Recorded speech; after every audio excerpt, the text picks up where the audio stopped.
Now let's talk about adding our external collaborators, subcontractors, and vendors. So I'm just going to click this field here. Now you can see that I have a number of different collaborators already included. The important thing to know is that there's different roles that collaborators play, and Materio identifies them differently in order to share information outside of the system with them. There's two ways to import our contacts here, and that's because this is a big lift. We want to make sure that we're able to utilize any data that you already have or you're currently storing somewhere and to be able to import that in. So we do have an import. We're going to first walk through adding it individually so you can understand the fields, and then we'll talk about the import. So let's just click on Add Collaborator. The first thing that Materio is going to ask me is what role do they play? Because the fields that I will need to populate will be specific to that role. So I'll just select vendor. And as you can see, I have got fields that are specific to having a vendor collaborator added into my system. The first name and last name and email, this is in reference to my vendor contact, my vendor rep. So just know that when I enter in this information, it's important for me not only to know who my vendor rep is so that I know who to reach out to if I have a problem or need to file a claim or need to ask a question or get help, anything in regards to my account, but also when Materio sends the purchase order, it will automatically identify that this is the person that we're addressing. So let's just go ahead and fill that out. I've told Materio that my vendor rep is Jane Doe. I've entered in Jane Doe's email address, and I've also let Materio know the company. If I am going to clip something from CB2 and I go to CB2's website, Materio will identify that CB2 is already in my contacts. And when I go to clip this item, it will automatically pull information that I've shared with it through this contact. I will tell Materio that I have a trade account with CB2. If I don't, let's just say it's maybe a vendor that you regularly buy from on Etsy. Well, you may not have a trade account set up with that particular vendor, and so you will not click this. You can still tell it that you want to mark up items that you purchase from Etsy. But in this case, I do have a trade account, and so I'm going to want to tell Materio that. And I'm going to say my account number is this, and my trade discount with CB2 is 20%. My markup is also 20%. This becomes important in a number of different ways. Primarily when you go to clip, it's going to automatically take the pricing that is visible on CB2 and it's going to identify that your cost is actually 20% less than the retail. And then it will further identify the client price is 20% on top of your cost.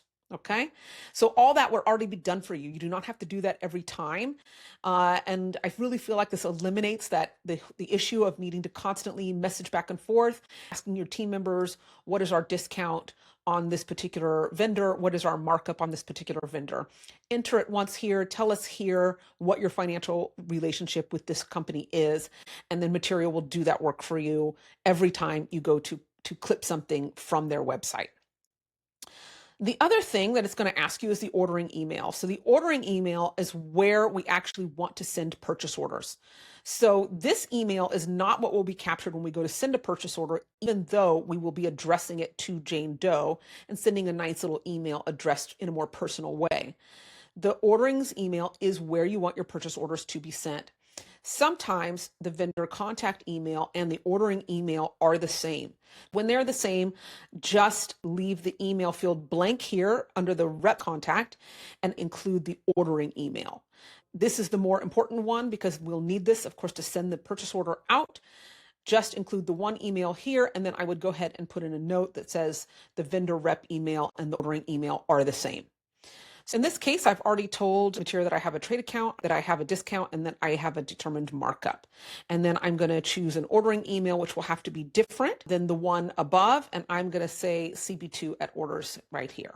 Then I would include the website for CB2. Again, this website is what will help Materio recognize that this is the information that should be connected to what I find on that website. I'm just going to go ahead and grab the CB2 link and include that here. Then I would include a phone number, and this would be a phone number for my trade accounts. A lot of times they may just have one phone number for everyone, but larger companies like CB2 are definitely going to have a phone number for trade accounts. So I'm just going to enter that here. Then it asks for the shipping address, and this is just the address that should be associated with this company. even though you're not going to ship things to your vendor commonly, although I'm sure that there are certain vendors who you will. But this is so that we can have all the important information needed for proper financial documentation. And certainly on a purchase order, we would still include the address for this company when we're addressing this vendor. So again, it's going to help us fill out our financial documents in a way that's going to be full and accurate. All right, and then last, we can add any notes. And a great example of a note I might add is something like the trade rep contact and the ordering's email are the same. Anything that you have questions about continually, go ahead and make a note so that anybody who has questions can actually just open up the contact and see if you've made any documentation and they can get their questions answered there. That's it. I'm just going to include that one note. Okay, so now it says my trade rep email and orders email is the same, and I've got my shipping address all filled out. And again, that's just the address that should be associated with this vendor. And I will click Save. Great, now I've got my vendor in there, and now you're going to have a list that is going to be extremely long. So to search out, if you're looking for a particular vendor, we simply do the Control F or Command F if you're on a Mac, and then I will just type in CB2. And it brings me right there. We have 2 because I just entered in a new trade contact. And if I need to edit, I can just click the pencil on the right. If I need to delete something, I can just click the trash can for delete. This is what your vendor contacts will look like.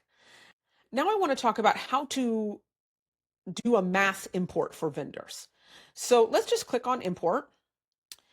The first thing it's going to ask me to identify is the role type that I want to do the import for. And of course, that's because the fields that will need to be populated are role specific.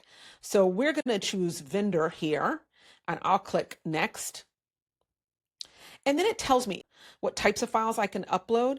And it also tells me the fields. It says that these are optional, but really if you have these fields included, then you will have a higher chance of a greater success rate on your import. The import is really good and it's really smooth, and we're not going to complete it here, but I just want you to know the first question that people generally ask me is how do I know what needs to be included? As soon as you click import and you identify the fact that you want to import for a certain role, it will tell you the file type and that it can receive, and it will tell you the fields that should be included there.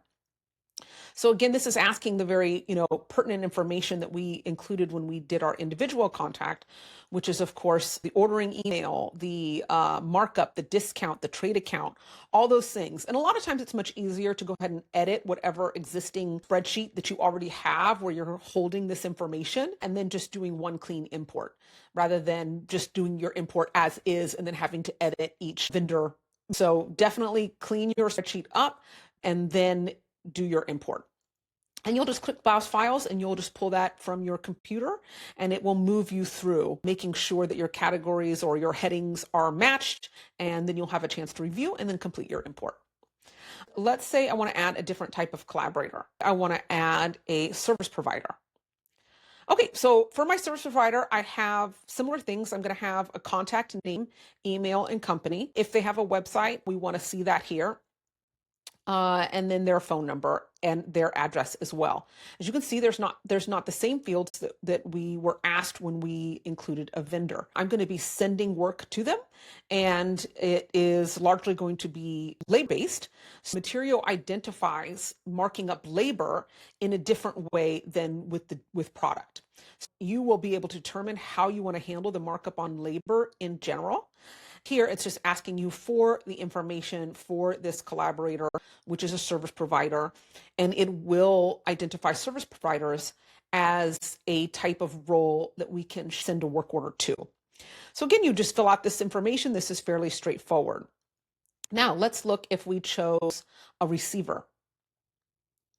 The receiver, again, has the same information. It's just going to be used differently by Materio. I'm going to be able to pull from my receiver group, be able to add an address to my PO as a ship to.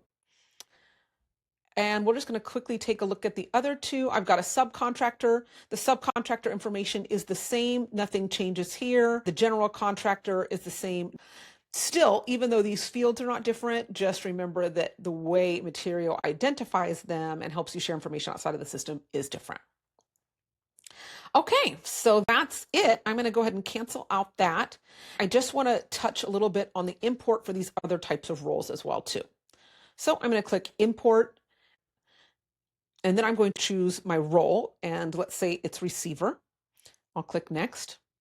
And again, it's going to tell me the files that I can upload here, and it's going to ask me for the fields that I want to be included here. It's still grouping it by role, even though some of these fields might be the same, because Materio is going to identify them differently. We're not going to go through the import here. So that's how you handle your external collaborators contacts. It's really important to make sure that these are filled out really robustly. It has a lot to do with the health of your purchase orders and your selections that will end up in your scope. This is a really important field. We encourage you to invest the time to make sure that all of the information is added here, as much as you have, as much as you know. If you need to get information, do so. Doing it early on is so much better than reaching a point in the system where you run into friction and you have to correct or edit it then. Okay, so that is it for all of our contacts. There's just one last thing I want to talk about, so let's move on to that.